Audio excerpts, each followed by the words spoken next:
Have you ever wondered what causes the beaches of Florida to occasionally turn into a toxic red landscape?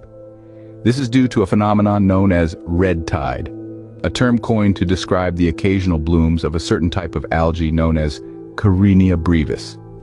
These microorganisms, though naturally occurring in the Gulf of Mexico, can sometimes multiply in large numbers, turning the sea a reddish-brown color. When these blooms occur, they can have a significant impact on marine life, often resulting in massive fish kills. But it's not just the ocean dwellers that suffer. Humans, too, can experience respiratory discomfort when in close proximity to a red tide, especially if the wind is blowing onshore. The recent red tide blooms around Naples and Fort Myers have raised significant concerns among residents and environmentalists alike. In fact, levels of Karenia brevis have been recorded to range from 10,000 to over 1 million cells per liter. To put that in perspective, fish kills and human respiratory issues can occur when levels reach just 10,000 cells per liter. But what exactly triggers this red tide, and why does it seem to be getting worse? Recent studies by the University of Florida indicate that nitrogen from Lake Okeechobee may be the missing piece of this puzzle. Let's delve a bit deeper into this. Nitrogen, as you may know, is an essential nutrient for all life forms.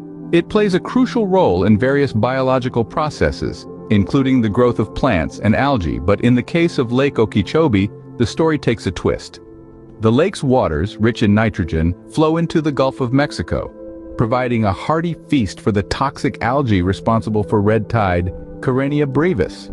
This nitrogen doesn't appear out of thin air. It's primarily a byproduct of agricultural activities surrounding the lake.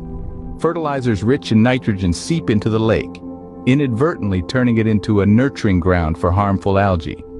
Now you might wonder how nitrogen increases the initiation and intensity of red tide blooms. Well, it's pretty much like adding fuel to the fire. The algae that cause red tide are naturally present in the Gulf waters, but when these algae encounter nutrient-rich waters from Lake Okeechobee, they multiply rapidly and exponentially, leading to what we call a bloom. These blooms, in turn, produce toxins that can harm marine life, cause respiratory problems in humans, and even lead to fish kills when they become too intense.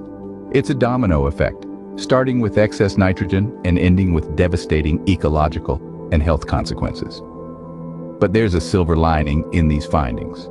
Understanding the role of nitrogen gives us a new angle to tackle the red tide problem. If we can manage the nitrogen levels in Lake Okeechobee, we may be able to control the initiation and intensity of red tide blooms. Thus, it seems the key to managing red tide may lie in controlling nitrogen levels in Lake Okeechobee. So, what have we learned today? We've delved into understanding the red tide phenomenon, a naturally occurring event that has been affecting the Gulf of Mexico since the 1800s. We've seen its impact on Florida's coast, with recent blooms causing significant issues in Southwest Florida, including Naples and Fort Myers. The harmful algae, Karenia brevis, can affect marine life and cause respiratory symptoms in humans. Most importantly, we've learned about the crucial role of nitrogen from Lake Okeechobee. The latest research from the University of Florida suggests that this nitrogen combines with other natural factors, increasing the initiation and intensity of red tide blooms. With this knowledge, we can hope for more effective measures to prevent future red tide outbreaks, ensuring the health of our marine life and the enjoyment of our beautiful Florida beaches. Let's take a closer look at the current situation in Naples and Fort Lauderdale. The red tide bloom was first noted on the shores of these coastal cities on. Since then, it has been a cause of concern for both residents and tourists alike. The bloom, characterized by its rusty discoloration of seawater, is affecting marine life, leading to frequent fish kills and impacting other marine species. Moreover, the toxins produced by the Karenia brevis algae are causing respiratory discomfort among people, especially those with pre-existing respiratory conditions. Beachgoers are advised to be cautious and avoid areas with visible red tide. According to experts, the bloom is expected to. Though predictions can be challenging due to the complex nature of red tide, scientists are continuously monitoring the situation and working on ways to mitigate its impact. We will continue to monitor the situation and provide updates as more information becomes available. It's crucial for us to stay informed and take necessary precautions to protect both our health and the health of our marine ecosystems.